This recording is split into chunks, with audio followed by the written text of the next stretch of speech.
Lagi-lagi Muhammadiyah mendapat serangan. Setelah beberapa waktu yang lalu Muhammadiyah diserang dalam hal bid'ah.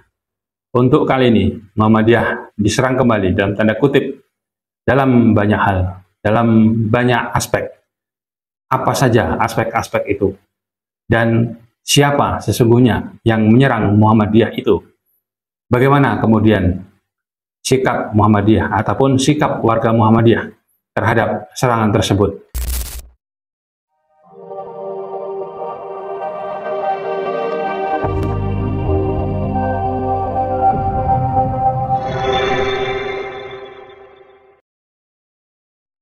Bismillahirrahmanirrahim.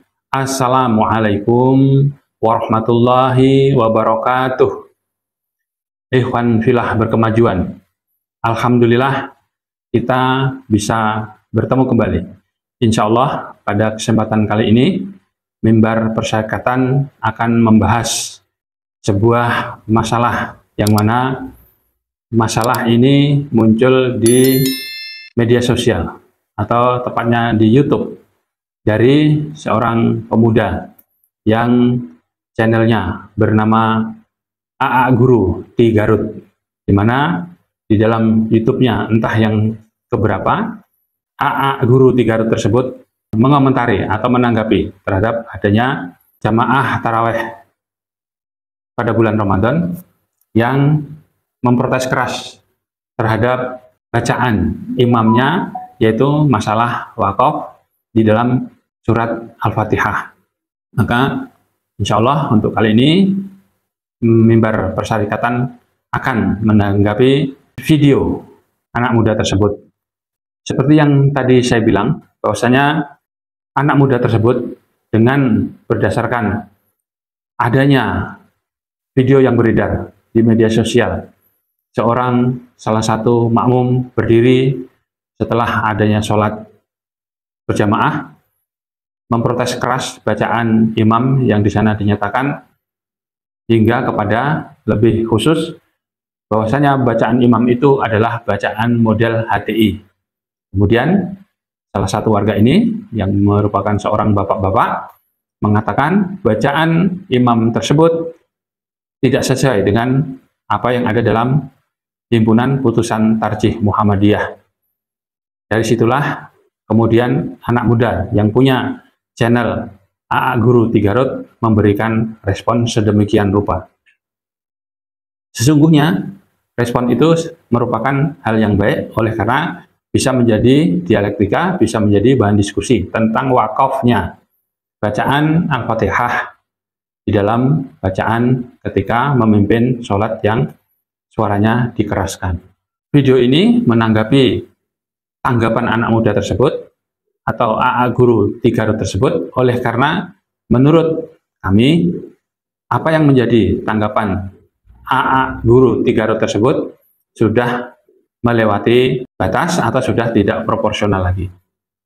Di mana AA Guru di Garut tersebut di dalam thumbnailnya dia menyebutkan fanatik terhadap majelis tarjih di dalam thumbnailnya. Sedangkan di dalam judul videonya dia menyatakan bahwasanya ada salah satu warga Muhammadiyah. Sehingga berdasarkan tulisan di thumbnail dan di judulnya ada kesan bahwasanya anak muda yang bernama AA Guru di Garut tersebut sedang menanggapi salah satu warga Muhammadiyah. Namun apa yang terjadi?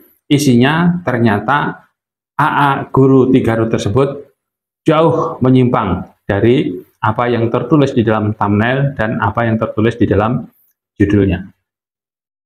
Dan tanggapan dari anak muda tersebut adalah, jika saya simpulkan, merupakan keburukan-keburukan Muhammadiyah, keburukan-keburukan yang sangat keji, yang insya Allah akan saya jelaskan sebagai berikut. Setidaknya sesungguhnya ada sekitar mungkin hampir 20, tapi cukup saya ringkas-ringkas sedemikian rupa sehingga lebih sedikit jumlahnya. Poin-poin celaan terhadap Muhammadiyah tersebut adalah: satu, misalnya anak muda tersebut mengatakan Muhammadiyah sekarang telah keluar dari spirit awal, yaitu ittiba Rasulullah. Jadi menurut anak muda tersebut, menurut AA Garut tersebut bahwasanya Muhammadiyah sekarang sudah tidak berprinsip kepada ittiba Rasul, tapi berprinsip kepada taklid buta. Itu yang pertama. Kemudian yang kedua, AA Guru Garut tersebut menyatakan bahwasanya hanya berdasarkan kasus di dalam medsos tersebut, menyatakan bahwasanya Muhammadiyah sekarang sudah menjadi atau akan menjadi firqah baru dan akan menjadi mazhab baru. Silahkan nanti para pemirsa bisa untuk mengecek di videonya langsung.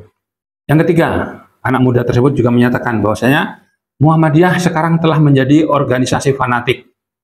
Itu juga bisa dilihat. Sampai sesungguhnya saya sendiri pun kurang bisa memahami apa yang dimaksud dengan Muhammadiyah sebagai organisasi yang fanatik.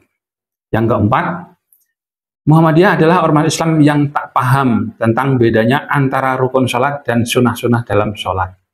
Ini juga bisa disimak sendiri langsung di videonya. Yang kelima, Muhammadiyah adalah organisasi kemasyarakatan, keagamaan, keislaman yang tidak punya karakter yang jelas. Silahkan juga bisa disimak di dalam videonya. Yang keenam, Muhammadiyah tidak punya ustadz-ustadz yang capable, tidak punya ustadz-ustadz yang kompeten, tidak punya ustadz-ustadz yang kredibel. Silahkan ini disimak sendiri di dalam videonya. Kemudian juga anak muda ini yang bernama AA Guru Garut menyatakan bahwasanya ustadz-ustadz di Muhammadiyah adalah ustadz-ustadz yang wawasannya sempit karena tidak bermazhab. Fikihnya fikih picik, yang dia kemudian menggunakan istilah Sunda yang saya sendiri tidak tahu apa bunyinya dan apa artinya. Yang jelas kemudian sampai dia menyinggung-nyinggung nama Ustadz Adi Hidayat. Bisa nanti dicek, disimak di dalam videonya. Yang kedelapan, secara tegas juga anak muda tersebut menyatakan bahwasanya Muhammadiyah sesungguhnya sudah benar di masa awalnya, di saat didirikan oleh Kiai Haji Ahmad Dahlan, di mana saat itu tidak ada anggaran dasar dan tidak ada anggaran rumah tangga. Itu bisa dicek. Yang kesembilan, Muhammadiyah tak paham bacaan Al-Fatihah di dalam sholat. Itu ada dituduhkan dari anak muda tersebut terhadap Muhammadiyah. Yang ke-10, Muhammadiyah telah tersusupi paham Wahabi melalui lembaga-lembaga pendidikannya atau di sekolah-sekolah. Silahkan dicek di dalam video tersebut. Yang ke-11, Muhammadiyah menurut anak muda tersebut, menurut AA Garut tersebut, Muhammadiyah telah menumbuhkan bibit-bibit ekstremisme pemikiran. Saat itu dikemukakan alasannya adalah karena Muhammadiyah sudah tidak mau mengikuti sidang isbat setiap untuk menentukan awal bulan Ramadan khususnya. Terhadap 11 tuduhan yang menurut saya mengerikan itu, maka perlu kiranya atau wajib kiranya saya sebagai warga Muhammadiyah, saya sebagai kader persyarikatan untuk menanggapinya supaya bisa terjadi dialektika, supaya bisa terjadi diskusi. Nanti silakan para netizen untuk menilainya secara proporsional dan secara objektif. Pertama, untuk menanggapi yang pertama, Muhammadiyah telah keluar dari spirit awal yang ittiba Rasulullah, dinyatakan oleh anak muda tersebut. Sesungguhnya jawabannya mudah. Mengapa? Karena Muhammadiyah jelas-jelas tidak taklid buta. Kenapa? Muhammadiyah di dalam memutuskan dalam persoalan-persoalan agama, dalam persoalan-persoalan sosial, apapun yang basisnya bisa dicarikan landasan di agama, Muhammadiyah selalu berpedoman kepada nas-nas yang kuat, nas-nas yang rojih, sampai kemudian juga menentukannya melalui fatwa majelis tarjih. Dan pembahasan di majelis tarjih tidak main-main dan menyinggung semua pendapat ulama, menyinggung semua pernyataan-pernyataan atau dalil-dalil yang ada di mazhab-mazhab yang tersebar. Jadi memang tidak bermazhab, tapi tetap berlandaskan kepada dalil-dalil yang ada. Itulah konsekuensi dari bahwasanya Muhammadiyah sesungguhnya ittiba, cuman saja memang tidak bermazhab. Yang kedua, dijelaskan oleh AA Garut bahwasanya Muhammadiyah telah menjadi firqah baru dan mazhab baru. Saya justru tersenyum, kasihan, dan lucu anak muda ini. sepertinya dia tidak bisa membedakan apa itu firqah dan apa itu mazhab. Sehingga silahkan dilihat bahwasanya firqah dan mazhab itu jauh berbeda. Firqah itu perbedaan-perbedaan pemikiran di ranah akidah, sedangkan mazhab itu perbedaan-perbedaan pemikiran di ranah ibadah praktis dan di cabang-cabangnya, bukan di pokok-pokoknya. Itu berbeda sekali. Tapi anak muda tersebut sepertinya belum bisa membedakan antara firqah dengan mazhab. Jadi saya juga kasihan. Yang ketiga, Muhammadiyah telah menjadi organisasi fanatik. Maka ini pun sangat bisa untuk dijawab. Justru Muhammadiyah lah sebagai salah satu organisasi yang paling terbuka di Indonesia ini. Maka Muhammadiyah itu banyak disukai dalam tanda kutip oleh kaum Salafi, sangat disukai oleh orang-orang Haroki, misalnya ada Ikhwanul Muslimin, misalnya ada orang-orang HTI, dan lain sebagainya. Jadi, semuanya sangat mungkin untuk bisa berakrab-akraban di Muhammadiyah. Itulah terbuka, bukan fanatik. Jadi, ini juga tuduhan yang sangat lucu dari anak muda tersebut. Yang keempat, Muhammadiyah adalah ormas Islam yang tak paham tentang bedanya antara rukun dan sunnah. Ini saya kasihan dengan anak muda tersebut. Apa iya sih Muhammadiyah dituduh seperti itu? Apa iya sih guru-guru, ustadz-ustadz, dosen-dosen, mubalik-mubalik, dai-dai Muhammadiyah tidak tahu bedanya antara sunnah dalam sholat dan rukun dalam sholat? Maka saya tidak perlu untuk menanggapinya. Ini tuduhan yang sangat miris dan memprihatinkan. Yang kelima, Muhammadiyah adalah organisasi kemasyarakatan keagamaan yang karakternya tidak jelas.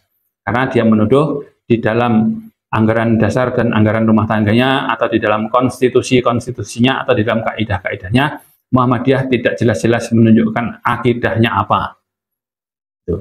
Kemudian termasuk kenapa tidak jelas, tidak bermazhab, itu juga dianggapnya tidak jelas. Ini tentu adalah tuduhan yang sangat serampangan.